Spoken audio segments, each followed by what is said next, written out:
ያዘነ ሊጽናና ፈሊል ካለም ለመገላገል ኢየሱስ ይመጣ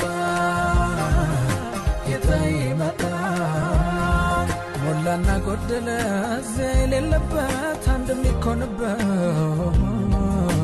ኢየሱስ ይመጣ።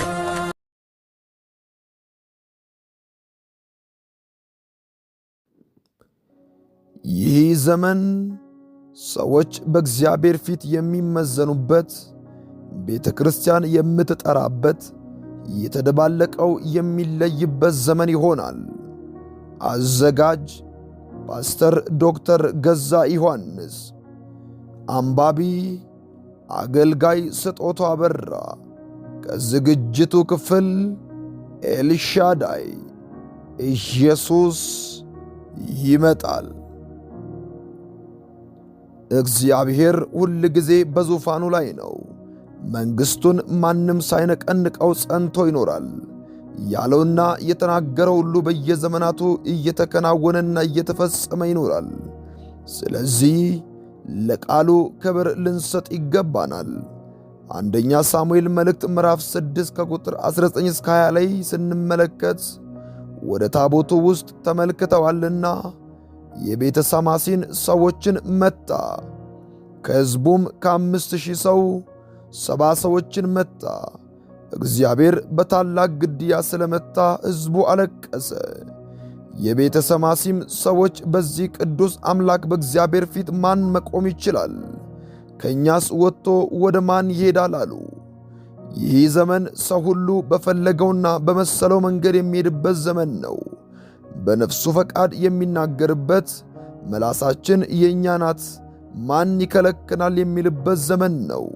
በዚህ ዘመን ባለችው ቤተ ክርስቲያን ፈሪሃ እግዚአብሔር የጠፋበት ዘመን ነው። ዛሬ ግን እግዚአብሔር ሆይ በዚህ በታላቅ አምላክ ፊት ማን ይቆማል እስክንል ድረስ፣ አገልጋዮች መድረክ ላይ መውጣት እስኪፈሩ ድረስ፣ ልጆች ቤትን በማጣት እስኪፈሩ ድረስ፣ ክብር እስኪያስደነግጠን ድረስ ልንሆን ይገባል። በፍቅር በክርስቶስ ፍቅር ስለቀረብን የሚደፈር አምላክ አይደለም። እግዚአብሔር አይዘበትበትም።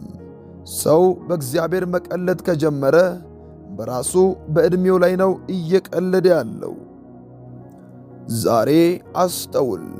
የእግዚአብሔር ሕዝብ ሆይ፣ እኔ ሳስብ በመንፈሴ ስመረምረው በእግዚአብሔር ፊት በጸሎት ስወድቅ መንፈስ ቅዱስ ለመንፈሴ ሲመሰክርልኝ ይህ ያለንበት ዘመን ይህ ቃል ከመቼውም ጊዜ በላይ ይበልጥ ለኛ የሚያስፈልግበት ይመስለኛል። የእግዚአብሔር ስም የቀለለበት፣ የእግዚአብሔር ነገር የተቃለለበት፣ ክርስትና የቀለለበት ጊዜ የትኛው ነው ብለን ብንል ይህ ዘመን ነው። በዚህ በቅዱስ አምላክ ፊት ማን መቆም ይችላል ስንል እያንዳንዳችን በእግዚአብሔር ፊት ልንጮህ፣ ልናለቅስ፣ ልንጸልይ፣ በእግዚአብሔር ፊት ልብሳችንን ሳይሆን ልባችንን ልንቀድ ያስፈልገን ወቅት አሁን ነው።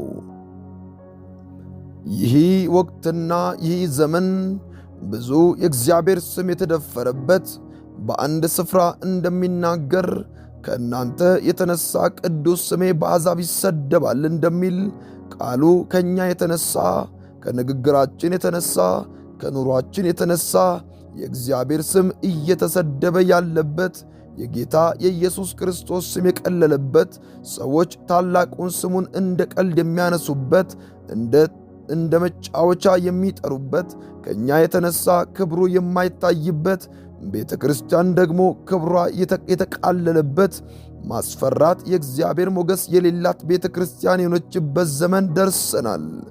ልንጸልይ ይገባናል። ሰው ሁሉ በዚህ በቅዱስ አምላክ ፊት ማን ሊቆም ይችላል ብሎ እስኪል ድረስ ልንጸልይ ይገባናል። በቤተ ክርስቲያን ቢሆን በቤተ ክርስቲያን ውጪ ቢሆን የእግዚአብሔር ስም እስኪያስፈራ ድረስ፣ የእግዚአብሔር ስም እስከሚያስደነግጥ ድረስ፣ የእግዚአብሔር እውነተኛ ሞገሱና ክብሩ እስኪገለጥ ድረስ፣ ሰዎች በፊቱ መቆም እስከማይችሉ ድረስ እያንዳንዳችን ልንጸልይ ይገባናል። ራሳችንን እየመረመርን፣ ሕይወታችንን እየመረመርን፣ መንገዳችንን፣ ሐሳባችንን እየመረመርን፣ አገልግሎታችንን እየመረመርን በእግዚአብሔር ፊት ልንጮህ ይገባናል። ብንጸልይ ራሳችንንና አብረውን ያሉትን ልናድን እንችላለን። ባንጸልይ ግን ከእንደዚህ አይነት ክፉ ዘመን በፊታችን ይጠብቀናል። ይህንን የእግዚአብሔርን የመፈራት ነገር በቤተ ክርስቲያን ውስጥ ይመጣል። ጌታ ለአይሁዶች ሲናገር ያላቸውን አስቡ። ደመናው አቅላልቷልና ወደ ማታ ይዘንባል ትላላችሁ። የሰማዩን ፊት ማንበብ ትችላላችሁ፣ ነገር ግን ዘመኑን የማትመረምሩት ለምንድን ነው አላቸው። በመንፈስ ሆናችሁ ዘመኑን ብትመረምሩ እግዚአብሔር ይገልጥላችኋል። በእርግጥ እላችኋለሁ፣ እርግጠኛም ሆኜ እናገራችኋለሁ፣ ይህ ዘመን ሰዎች በእግዚአብሔር ፊት የሚመዘኑበት ዘመን ነው። ቤተ ክርስቲያን የምትጠራበት የተደባለቀው የሚጠራበት ዘመን ይሆናል። በዚህ በቅዱስ አምላክ ፊት ማን መቆም ይችላል የሚባልበት ወቅት ይመጣል። ያን ጊዜ የእግዚአብሔር ነገር ሲመጣ ልባችን የሚፈልጋቸውን ብቻ ሳይሆን ልባችን የማይፈልጋቸውን፣ ውስጣችን የሚቀበላቸውን ብቻ ሳይሆን የማይቀበላቸውን ያልጠበቅናቸው ነገሮች ስለሚሆኑ ያስደነግጡናል። ስለዚህ ዛሬ እንደ ቀላል አልጽፍላችሁም፣ እንደ ማስጠንቀቂያ ጭምር እንጂ። በእርግጥ እግዚአብሔር የፍቅር የምሕረት የይቅርታ አምላክ ነው አውቃለሁ። ደግሞም እርሱ በልጁ በኢየሱስ ክርስቶስ ጸጋ በኩል አድኖናል። ይሁን እንጂ እግዚአብሔር አምላክ አይዘበትበትም። አንድ ጊዜ ከዳንን በኋላ በጸጋ ድነናል እያልን እንደ ልባችን መኖር በኀጢአት መመላለሳችን ያበቃል። እያንዳንዱ ሰው የኢየሱስን ስም ያከብራል፣ በውስጡ ለስሙ ክብር ይሰጣል፣ በልቡ ያደረውን ኢየሱስን ያከብራል። ሰማይ ዙፋኔ ነው፣ ምድር የእግሬ መረገጫ ናት ያለው አምላክ ቃሉን ያከብራል። በእርግጥ እላችኋለሁ ይህ ዘመን ይመጣል። የምትወዱት የምትፈልጉት የቃል ኪዳን መልእክተኛ በድንገት ወደ መቅደሱ ይመጣል። በመጣ ጊዜ ግን መገለጡን የሚታገስ ማን ነው? እንደ አጣቢ ሳሙናና እንደ አንጥረኛ እሳት ይገለጣል፣ ይቀመጣል። የሌዊን ልጆች ያጠራቸዋል፣ ያነጻቸዋል፣ ያጥባቸዋል ይላል። የምትወዱት ነው፣ የምትፈልጉት ነው፣ ልባችሁም የሚናፍቀው ነው። እውነተኛ የእግዚአብሔር ልጆች የሆኑ ይህንን መገለጡን ይናፍቃሉ። ነገር ግን እሱ ሲገለጥ መታገስ መቋቋም የሚችል ማን ነው? እንደ አንጥረኛ እሳት ሆኖ ይገለጣል ይላል። ሌዋውያን ስል አገልጋዮች ማለቴ ነው። ያነጥራል፣ ያነጻል። ነገር ግን እግዚአብሔር ይመጣል፣ ወደ ቤተ መቅደሱ መግባቱ ግድ ይሆናል። ቤተ ክርስቲያን ከዓለም ከመደበላለቋ የተነሣ፣ የእግዚአብሔር ስም ከመቅለሉ የተነሣ፣ ጸጋ ከመቅለሉ የተነሣ፣ የጌታ የኢየሱስ ክርስቶስ ደም ከመቅለሉ የተነሣ ጌታ ሰውን ለማንጻት መምጣቱ አይቀርም። እግዚአብሔር አምላክ ለምድራችን የገባው የተለያዩ የተስፋ ቃላት፣ የበረከትና የመጎብኘት ወራት በእርግጥ ይመጣል። ነገር ግን ከዚያ በፊት የማጥራት ዘመን ይሆናል። ፍርድ በእግዚአብሔር ፊት ደጅ ይመራል። ልክ በዚህ በተሳሚ ሰዎች እንደምናየው እነዚህ ሰዎች ቤተ እስራኤላውያን የእግዚአብሔር ቤተሰቦች ናቸው። እግዚአብሔርን የሚያውቁ ሰዎች ናቸው። ለምን እንደዚህ ሊናገሩ ቻሉ? እግዚአብሔርንስ ስለምን ፈሩት? ቃሉ እንደሚናገረን ወደ ታቦቱ በንቀት ተመልክተዋልና፣ በማላገጥ ወደ ታቦቱ ውስጥ ተመልክተዋልና፣ እየሳቁ አቅልለዋል፣ ወደ ታቦቱ ውስጥ ተመልክተዋልና። ይህንን ያሳዘነው እግዚአብሔር 70 ሰዎችን መታ፣ በታላቅ ግድያም ሰዎችን መታ ይላል። ከሳሙኤል ምዕራፍ ከ1 ጀምረን ስንመለከተው ይህ ወቅት በተለይም በምዕራፍ 3 ላይ የእግዚአብሔር ስም የቀለለበት፣ የእግዚአብሔር ቃል የማይገለጥበት፣ የእግዚአብሔር ቃል ብርቅ የሆነበት፣ ራእይ የማይታይበት ወቅት ነበር ይላል። ይህንን ዘመን ሳስብ በዚያን ወቅት ሰዎች መጽሐፍ ቅዱሳቸውን የማያነቡበት፣ የማይሰበኩበት፣ ወደ ምኵራብ ወጥተው የማይሰበሰቡበት፣ የእግዚአብሔር ቃል የማይሰበክበት ዘመን ይመስለኛል። እንደዛውም ነበር ሳስብ የነበረው። ነገር ግን አይደለም። ቃሉ ይሰበካል፣ በመገለጥም ይፈሳል። ቃሉ ግን ኃይል የለውም፣ መገለጥ የለውም፣ ጉልበት የለውም፣ ሰውን የሚለውጥበት አቅም የለውም ነበር። ዛሬስ በዘመናችን የቤተ ክርስቲያን ብዛት መቁጠር እስከማንችል ድረስ በዝቷል። ሰባኪ አገልጋይ ከቁጥር በላይ ነው። ከዚህም አልፎ በቤተ ክርስቲያን ውጭ በተገኘ ካሴት፣ በጋዜጣ፣ በመጽሔት፣ በቪዲዮ፣ በፊልሞች ከተለያዩ ስፍራዎች እንሰማለን። ዘመናችንን ስናይ ግን ለውጥ የለም። ፈሪሃ እግዚአብሔር በአማኞች ላይ አይታይም። የሰበክንላቸው ሰዎች እንደመጡ እስከነ ስራታቸው እስከነ በሽታቸው ይመለሳሉ። ለምን ውለ ብለን ብንል ድፍረት በእግዚአብሔር ላይ አለ። አብዛኛው ጊዜ ደግሞ የእግዚአብሔር ሳይሆን የራሳቸውን ክብር ስለምንሰብክ ነው። ስለዚህ ለውጥ የለም። ነገር ግን የእግዚአብሔር ቃል ቢሆን ኖሮ አገልግሎታችን እግዚአብሔርን በመፍራት ቢሆን ኖሮ የጌታ ቃል ቢመጣ ድንጋዩን የሚያደቅ መዶሻ እንደሚያቀልጥ እሳት አይደለምን?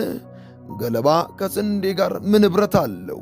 ስለዚህ ነው ዛሬ ከሚድኑት ይልቅ የሚጠፉት፣ ከሚያምኑት ይልቅ የሚከዱት የበዛው።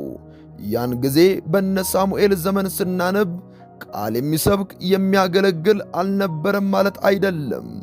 የሰራዊት ጌታ እግዚአብሔር በዚያ ስብከት አልነበረም ማለት አይደለም።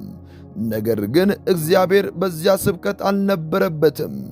በሚያመጡት ራእይና መገለጥ እግዚአብሔር አልነበረበትም። የመሰላቸውንና ከሐሳባቸው ከራሳቸው ፈቃድ ነበር የሚናገሩት።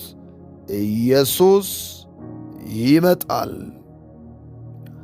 አገልጋዮች እግዚአብሔርን የተዳፈሩበት ዘመን ነበር። ልክ አሁን እንዳለንበት ዘመን ማለት ነው። የእግዚአብሔር ቃል ስለ እነዚህ አገልጋዮች ስለ እነዚህ ካህናቶች ሲናገር በምዕራፍ 2 ላይ ስለ ፊንሐስና አፍኒን ሲናገር ምናምንቴዎች ይላቸዋል። የእግዚአብሔር ስምና መሠዊያ እንዲቃለል ያደረጉ ነበሩ። ዛሬም በእኛ ዘመን በእግዚአብሔር ቤት ውስጥ አሉ። ይህ ምስጢር ዓለም ሁሉ የሚያውቀው ነገር ነው። ማናቸውም አልልም፣ ራሴም እንደ ንጹሕ ቆጥሬ አልጽፍም። ነገር ግን የእግዚአብሔር ስም እንዲሰደብ ያደረጉ ምናምንቴ ሊያሰኝ የሚችል ኃጢአት የተሞሉ ሰዎች በዘመናችን ባለችው ቤተ ክርስቲያን አሉ። ክርስትና ፋሽን የሆነላቸው፣ ዛሬ ታይቶ ነገ እንደሚጠፋ ነገር የመሰላቸው ሰዎች በተከማቹበት ሞልተዋል።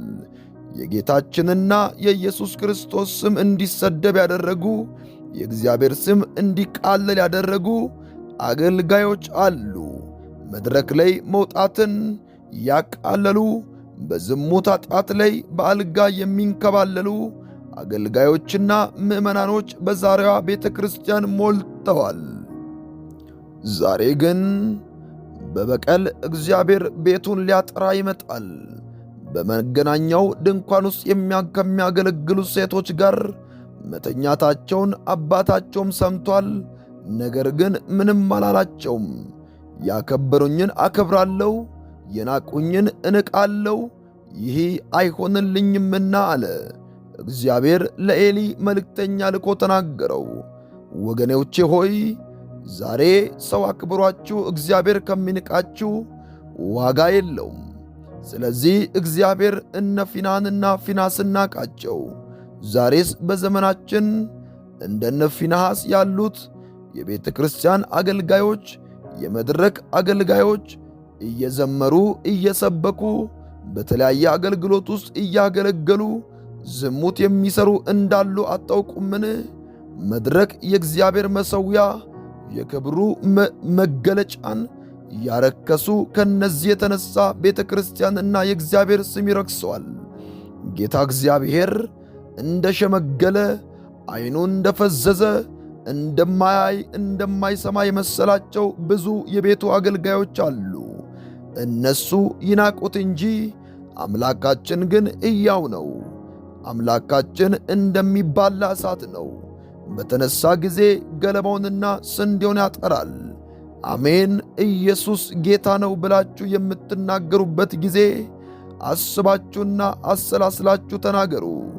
እኔና እናንተ ባንለውም እሱ ጌታ ነው። ሰማይና ምድር ፍጥረት ሁሉ ስለ ታላቅነቱ ያወራል፣ ያውጅለታል። ዛሬ ስሙ ስለ ቀለለ፣ በየስርቻው ስሙ ስለሚጠራ ቀለለ። አሕዛቦች ጌታን ተቀብለው ሲባሉ ከእኛ የተነሣ ካቃለነው ስሙና ክብሩ የተነሣ አሕዛቦች ይዘበቱበታል። የት ሄጄ ልቀበለው? ኤርፖርት ነው ወይስ አውቶቡስ ተራ የምቀበለው በማለት አላገጡበታል። እኛ ጋር ስለ ቀለለ ነው። ጸጋው፣ ስሙ፣ ክብሩ፣ አምላክነቱ ስለ ቀለለ ነው። አፊንንና ፍንሐስ ስሙን አቃለሉ። የእግዚአብሔርን ስም ካቃለሉ በኋላ ጦርነት መጣባቸው፣ ሰልፍ ተነሳባቸው፣ ለሰልፍም ወጡ። እግዚአብሔር ከእናንተ ጋር ሳይወጣ መፈክር ስላሰማችሁ ከእናንተ ጋር ካልወጣ ድል የለም፣ ማሸነፍም የለም። እግዚአብሔር እናንተን ከእርሱ ጋር ስትሆኑ እሱ ደግሞ ከእናንተ ጋር ይሆናል። ያን ጊዜ ነገራችሁ ይከናወናል። በአንጻሩ ግን እንደ ልብ እየኖርክ እግዚአብሔር ከእኔ ጋር ነው አትበል አይደለም። የእስራኤል ሰራዊት ኀጢአትን እንደ ውኃ እየጠጡ እንደ ልባቸው እየተመላለሱ በዝሙት እየተመላለሱ የእግዚአብሔር መሠዊያን ንቀው እግዚአብሔርን እየተዳፈሩ የአባቶቻቸውን ምክር እየናቁ ሆ ብለው ወደ ጦርነት ወጡ። እግዚአብሔር ከእነሱ ጋር አልነበረምና ተመተው ተሸንፈው ተመለሱ። ዛሬ ትንቢትና ራእይ የሚያስፈልገው ነገር ቢኖር አንድ ነገር ነው። እሱም እግዚአብሔር ከእርሱ ጋር ያልወጣ ሰው እንደሚሸነፍ መረዳት ብቻ ነው። እግዚአብሔር ከእናንተ ጋር ከሆነ ዓለም ሁሉ ቢነሳባችሁ አትሸነፉም። ሲኦል ተነቅሎ ቢመጣ አጋንንት ቢሰለፍባችሁ አንዳች አትሆኑም። ሰማይ ዙፋኔ ነው፣ ምድርም የእግሬ መረገጫ ናት ያለው አምላክ ከእናንተ ጋር ከሆነ እናንተን ደግሞ ከእሱ ጋር በፍቅሩ ከተጋመዳችሁ የእናንተ ቃል እንደ እርሱ ቃል ከሆነ እናንተ ከእርሱ ጋር ከተስማማችሁ እሱ ከእናንተ ጋር ይወጣል። ማንም ሰው ቢሰለፍባችሁ ቢነሳባችሁም ቢሳደብም ደግሞም ቢቃወማችሁም አንዳች አትሆኑም፣ እግዚአብሔር ከእናንተ ጋር ወጥቶአልና። ሰራዊት ቢሰፍርብኝ ልቤ አይፈራም በሚለው ቃል መናገር የሚችል ሰው ፈሪሃ እግዚአብሔር በልቡ የሞላው ሰው ብቻ ነው። ዛሬ ፈሪሃ እግዚአብሔር በእናንተ ላይ ይውደቅ። ፈሪሃ እግዚአብሔር በሽማግሌዎቻችን ላይ ይውደቅ። በፓስተሮቻችን፣ በወንጌላውያን፣ በአገልጋዮችም ላይ ደግሞ ይውደቅ። በመኖቻችን ላይ ይውደቅ። በዘማሪዎች፣ በአገሪቱ መሪዎችና በባለሥልጣናት ላይ ይውደቅ። እስራኤላውያን ሲሸነፉ የእግዚአብሔር ታቦት ይምጣሉ። ምክንያቱም የተሸነፈው ታቦቱ ከእኛ ጋር ስላልነበር ነው ብለው ስላሰቡ ከዚህ በኋላ የእግዚአብሔር ታቦት ወደ ሰፈር በመጣ ጊዜ ከደስታቸው የተነሣ በእልልታ ምድሪቱን እስክትናወጥ ድረስ ሆነ። ይህ እልልታና የደስታ ዝማሬ ከጠላቶቻቸው ፍልስጤማውያን ሰፈር ድረስ ተሰማ ይላል። ወገኖቼ ሆይ የእግዚአብሔር ቃል ሳንፈጽም እንደ ቃሉ ሳንሆን በእልልታ በዝማሬ ምድሪቱን ብናናውጣት ጭብጨባ ቢበዛ ሽብሸባ ቢበዛ ዋጋ የለውም። ለእግዚአብሔር አምልኮ የሚሆነው ማንኛውም ነገር ቢደረግ ደስ ይለኛል። ይህንን መቃወሚያ አይደለም። ለአምላካችን ብናሸበሽብ ብንዘምር ሌላም ነገር ብናደርግ ያንስበታል። ነገር ግን እንደ ልባችን እየኖርን በኃጢአት እየወደቅን ብናሸበሽብ ዋጋ የለውም። እግዚአብሔር ታላቅ ነው። የቆሎ ጓደኛ አይምሰል። አክብረው፣ እሱ ጌታ ነው። ተቀደስ። ሁሉን ነገር ያየውን እሺ አንልም። አንዳንዴ እምቢ ማለት ያስፈልጋል። እምቢ የምንለው ብዙ ነገር መኖር አለበት። ዛሬ ግን ቤተ ክርስቲያን ትጠራለች። እግዚአብሔር ቤቱን ያጠራል። ሽማግሌዎች ይጠራሉ። ወንጌላውያን፣ ዲያቆናት፣ ፓስተሮች፣ ሌዋውያን፣ ካህናት፣ የተለያዩ አገልጋዮች እግዚአብሔር ያጠራቸዋል። ኢየሱስ ይመጣል። ክፍል 2 ይቀጥላል።